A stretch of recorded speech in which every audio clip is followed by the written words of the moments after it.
Voice Italia. Philadelphia.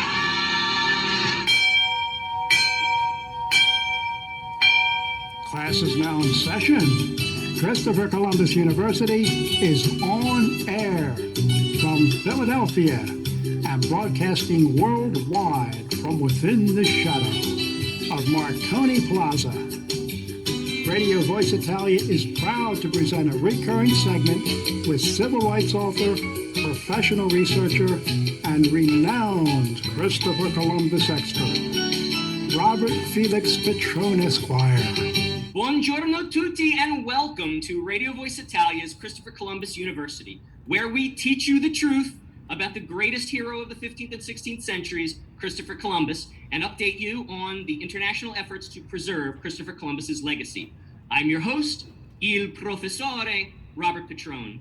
Today on our Christopher Columbus University segment, we will be taking a field trip across campus to Christopher Columbus University Law School, where we will be auditing a constitutional law class being taught by former journalist for the Esquire, current journalist for the Delaware County Times, immigration attorney extraordinaire, and master wordsmith, la professoressa, Christine Flowers. Christine, hello, and thank you for allowing us to audit your class today. Well, grazie, professore Petrone. I am so happy to have you and your students in my classroom today. I am quite honored, and particularly honored because I am a great admirer of your classes in the great hero, Christopher Columbus. And I'm also particularly emotional, I think, about the fact that we are conducting this class. I'm conducting my class from a few steps from a statue to our great hero, Christopher Columbus. And that would be in the great city of Philadelphia, where the Constitution was not only thought of, was not only created, was not only debated, but it was ratified.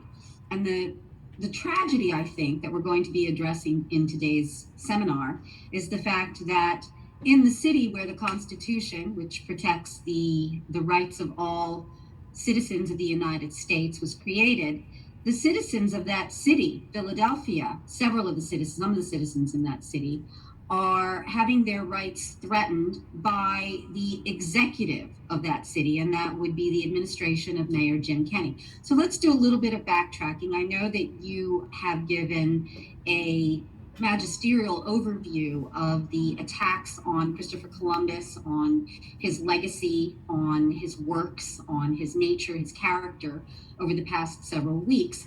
But let's focus a little bit on what's happened in the city of Philadelphia. Starting almost a year ago, the city of Philadelphia, in a stealth move, attempted to remove the statue of Christopher Columbus, which has been standing at Marconi Plaza, named after another great Italian hero. As I said, a few steps from the office from where I'm speaking, been there for almost 40 years. That statue, however, is over 150 years old, and it was gifted to the citizens of Philadelphia, to the city of Philadelphia, by the Italian government. Now, Mayor Jim Kenney, in the wake of the George Floyd riots and protests last year, decided that he was going to remove the statue, and that is in line with some of the activities taking place nationwide in Boston and Detroit, attempts in Chicago, New York, to remove any vestige of Christopher Columbus, because Christopher Columbus, as you know well, Professor Petrone, has been slandered, defamed, and mischaracterized as a genocidal colonizer. So to appease certain parts of the community, the city of Philadelphia attempted, unsuccessfully to this point, to remove the statue of Columbus. The only thing that they were actually able to do was to encase the statue in what I call a wooden coffin. They've erected wood around the statue, so you cannot actually see the statue. But due to a last-minute, magnificent motion to prevent removal of that statue by Philadelphia Attorney Extraordinaire George Bigetto, Philadelphia attorney in the best sense of that term, the statue still stands. Another initiative that was introduced by the city of Philadelphia this past year was the abolition of the Christopher Columbus holiday, which is on the municipal calendar in Philadelphia. And not only removing Christopher Columbus as a holiday, but replacing it with Indigenous Persons Day. So there's not just an attempt to erase Christopher Columbus, there is an attempt to replace him with an homage to another ethnic group.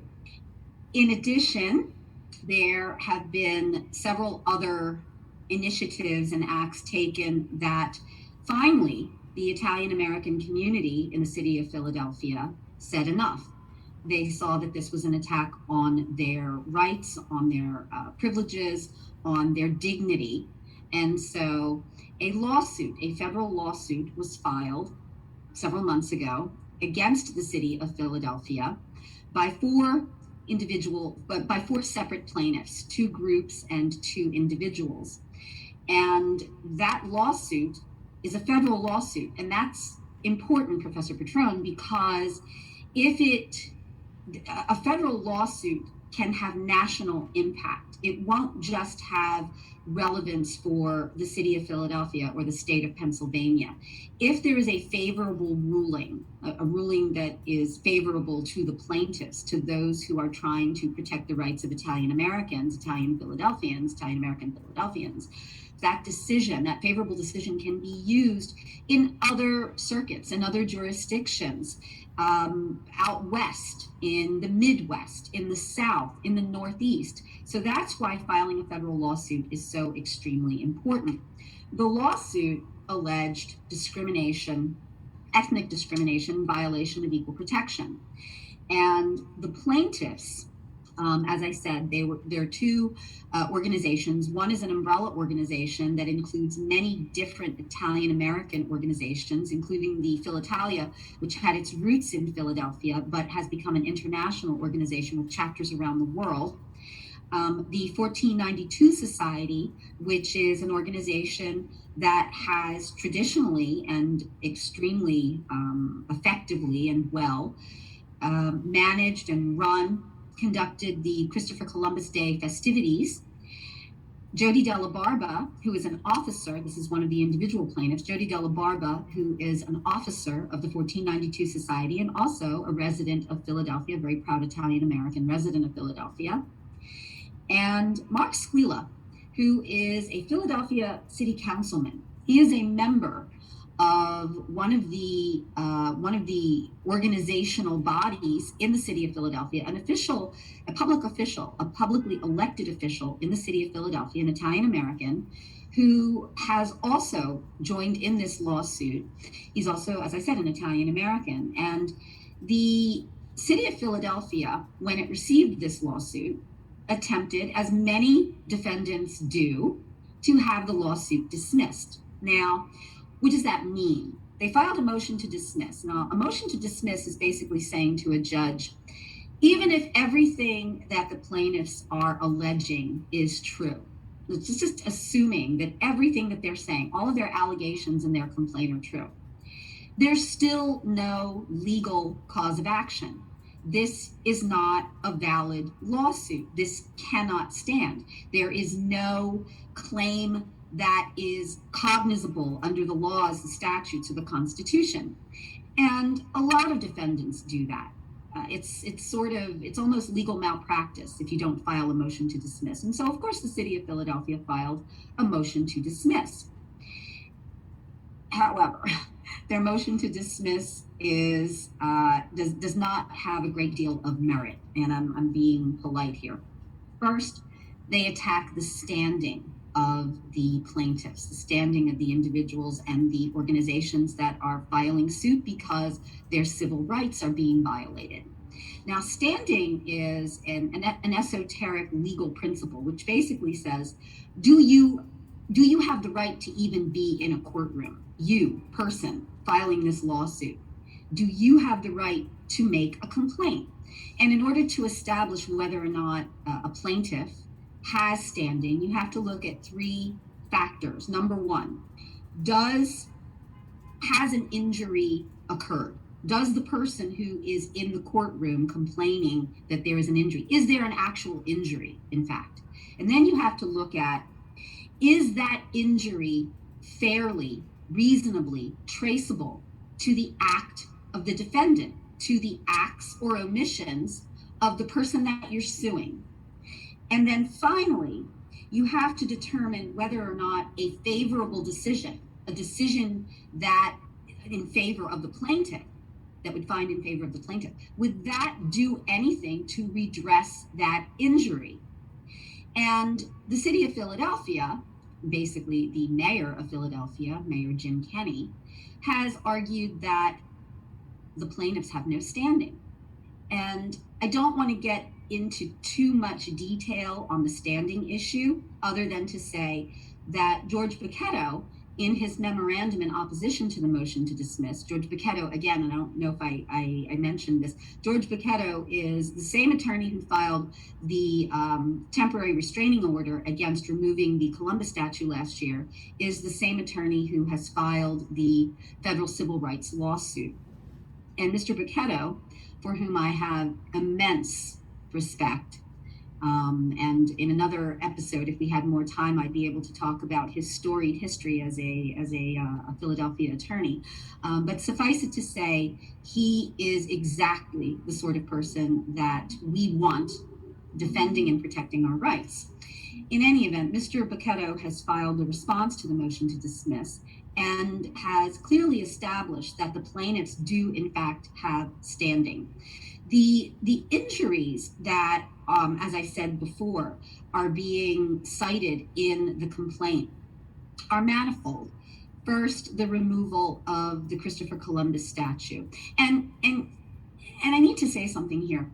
Although the statue still stands and the plaintiffs, and I include myself among the plaintiffs, even though I'm not an official plaintiff, I am a proud member of the Italian American community in the city of Philadelphia.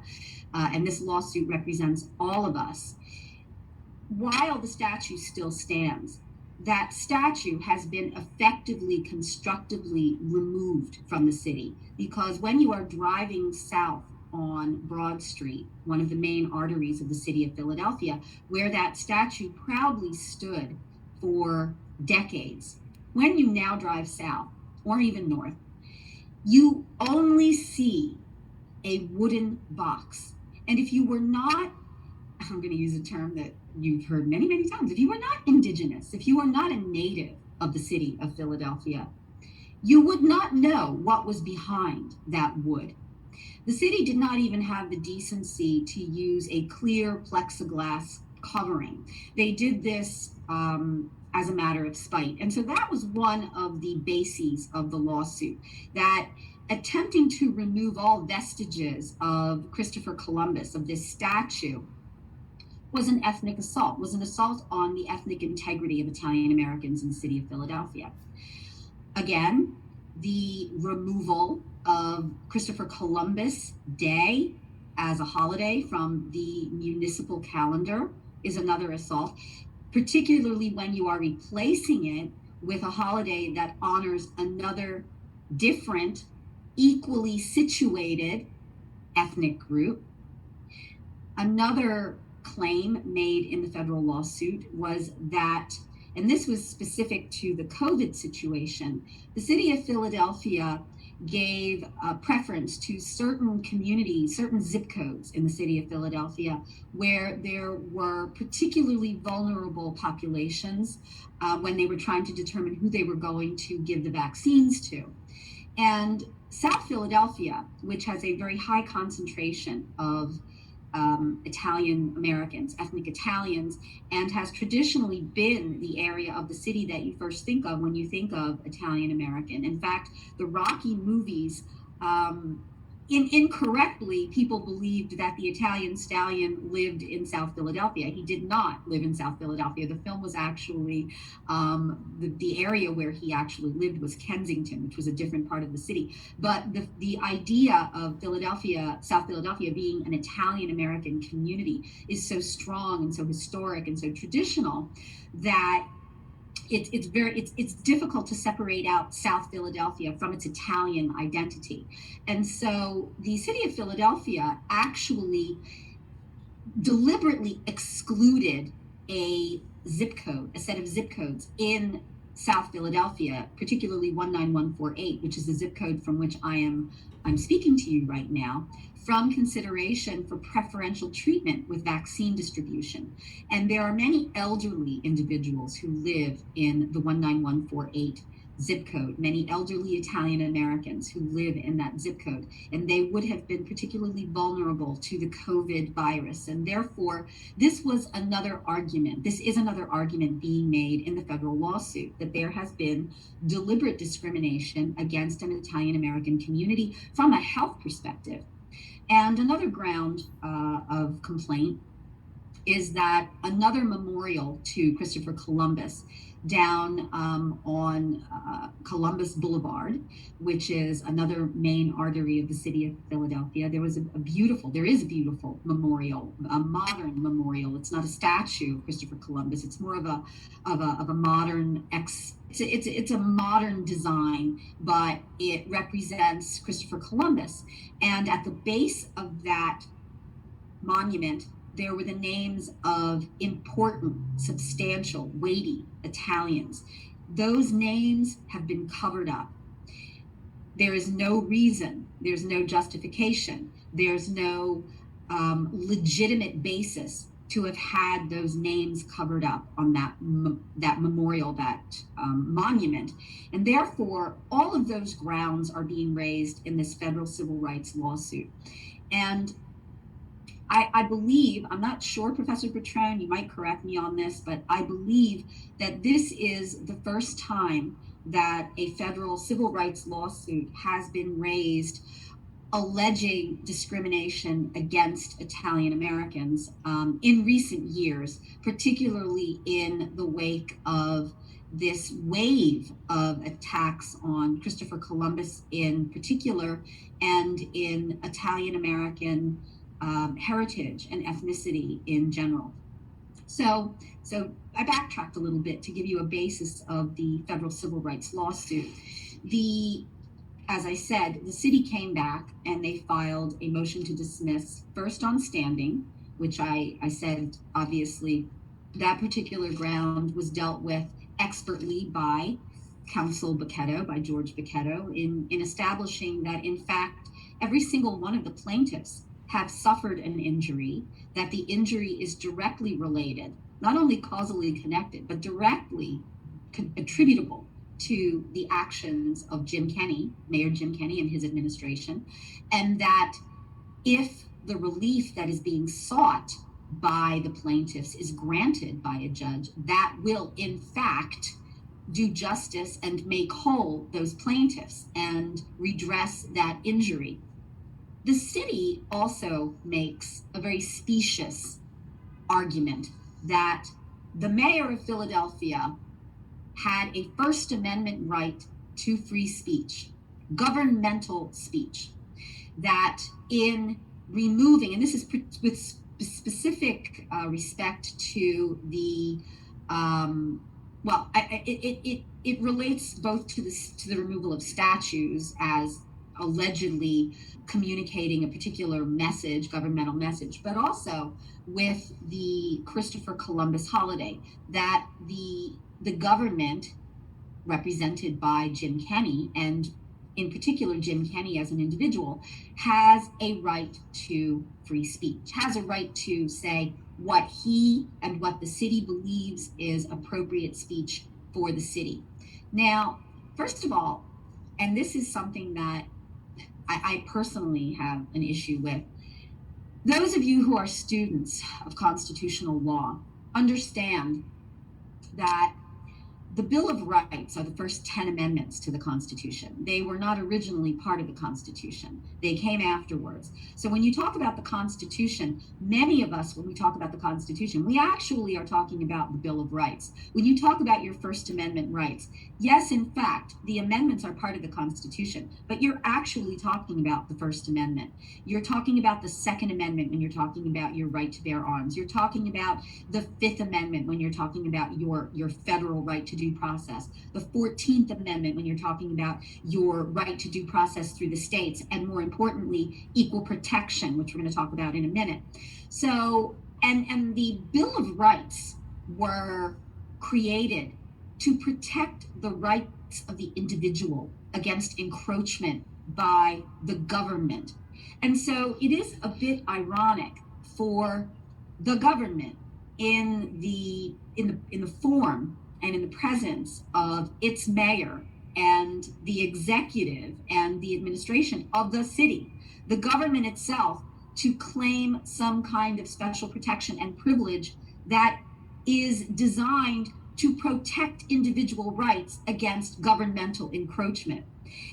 The irony being that it is, in fact, the government that is encroaching on the individual rights of the citizens of Philadelphia and of members of those organizations, as I said, that have enrolled and that include individual human beings. So from that perspective, I find it incredibly ironic that the city of Philadelphia is arguing individual rights, an individual right to freedom of speech. There is the principle of governmental speech, that a government does have the right to determine how it's going to present itself and what kind of messages it wants to communicate. But as George Bigetto makes quite clear in his memorandum, governmental speech may never be used as a shield to protect someone who is discriminating against an individual and who is using that shield to violate another constitutional protection. And in the case of Italian Americans, and in the case of these plaintiffs who represent thousands, and if we're looking at this as a federal case, hundreds of thousands of people across the country, when you look at it from that perspective, you're looking at a city that is discriminating against an ethnicity, that is taking a deliberate action to cause harm to a group of people because of their ethnic identity, because of who they are. And that's when we get into the Equal Protection Clause. The Equal Protection Clause states that it's part of the 14th Amendment. The 14th Amendment is one of the most famous amendments to the Constitution. It's not in the Bill of Rights because it's not one of the first 10 amendments, but it is an important amendment. And there's the Due Process Clause, which many people associate with criminal justice. Then there's the Equal Protection Clause, and the Equal Protection Clause is most often used in civil rights lawsuits or in civil suits. And it basically says that you cannot treat similarly situated groups differently. What does that mean, similarly situated? Well, it basically means that if there is very little difference in two groups, and yet you give one benefit to one group and deny that benefit to another, or you create a penalty that you impose on one group, but you don't impose it on another, that is a violation of equal protection. And the lawsuit that is being filed by the plaintiffs against the city of Philadelphia and its mayor alleges that in removing Columbus Day as a holiday and replacing it with Indigenous Persons Day, that is a clear violation of the Equal Protection Clause. It is not simply eliminating a holiday. It's not simply creating a holiday from the perspective of Indigenous Americans or Indigenous Philadelphians. It is taking away a holiday from Italian Americans, from the Italian ethnicity, and giving a holiday, giving that holiday to Indigenous people. And so you have two violations here. Number one, you have the creation of a right for one group and the elimination of the right for another group. And then you have the fact that that process is being done at the same time. It is basically a one-step process. Eliminating a holiday, taking that one holiday and from one group for no reason, for no legitimate reason, and giving it to another individual or another group. So that's a violation of the Equal Protection Clause. And that is a very strong, very solid allegation and claim made by George Bigetto in his initial complaint. And when he responded to the motion to dismiss by the city based on free speech rights, he again made that argument that free speech cannot be used to as a subterfuge to discriminate, to basically violate another part of the Constitution, to violate another right. The city and the mayor also violated the Home Rule Act. The Home Rule Act is a statute which states that the city has only as much authority as the Pennsylvania General Assembly bestows upon it by an enabling statute. And what is that enabling statute that we're concerned with here? Pennsylvania law states in no uncertain terms that the second Monday in October is known as Columbus Day. The governor shall issue annually his proclamation designating and setting apart October 12th as Columbus Day and calling upon the Commonwealth and the people of the Commonwealth, the public schools, and other educational institutions and historical organizations to observe it. Therefore, Philadelphia, the city, cannot overrule Pennsylvania's state law. So in issuing his executive order, the Philadelphia mayor created an ultra vires act. I love the Latin here. He did something that he did not have the power to do. So he violated the Home Rule Act. And, you know, Professor Petrone, I will make this snarky comment, because snark is always a great part of constitutional law, that the city of Philadelphia has essentially showed its own hand, knowing that it does not, first of all, it violated the Sunshine Law.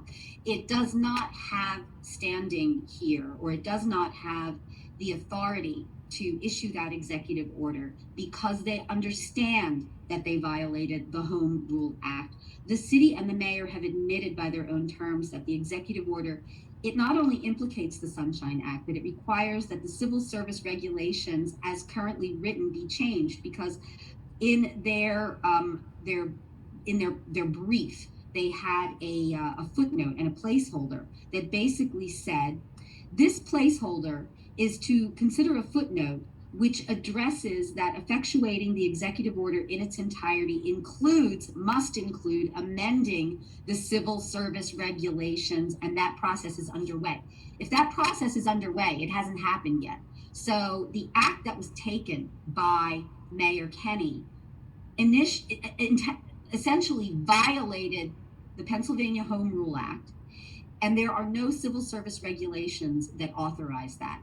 So essentially, class and Professor Petrone, George Bigetto has laid out in very clear, unassailable terms that this lawsuit must go forward. And not only must it go forward, that there is a very, very strong probability that there will be success on the merits.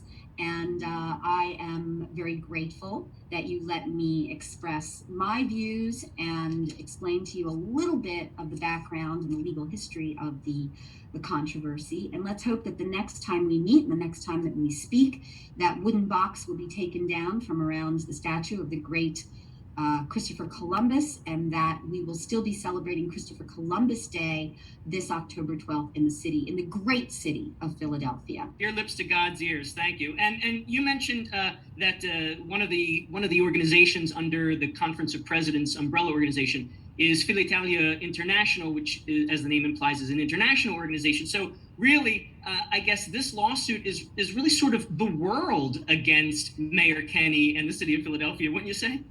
Absolutely. And as well it should be, because anytime that there is a civil rights violation, anytime that there is offense against one person, there is an offense against all people, and you don't even have to be similarly situated there. So if we can stop this now, we can protect the rights of not only Italian Americans, but other threatened, vulnerable groups around the world who have a right to have their ethnicity and their heritage respected. And I know that that's near and dear to you as an immigration attorney. Professoressa, thank you so much for elucidating that for us all. And that's today's class. For more news, articles, and resources about Christopher Columbus as the first civil rights activist of the Americas, icon of Western culture, paragon of Catholic virtue, and greatest hero of the 15th and 16th centuries, visit preservecolumbus.us. That's Preserve Columbus, rendered as one word, .us. And post a little note of appreciation for our webmaster, Tom LaCosta. I'm il professore Robert Petrone. A presto! The Jersey Shore has fun and sun, sand and sea, and Radio Voice Italian. This is Radio Voice Italia, USA.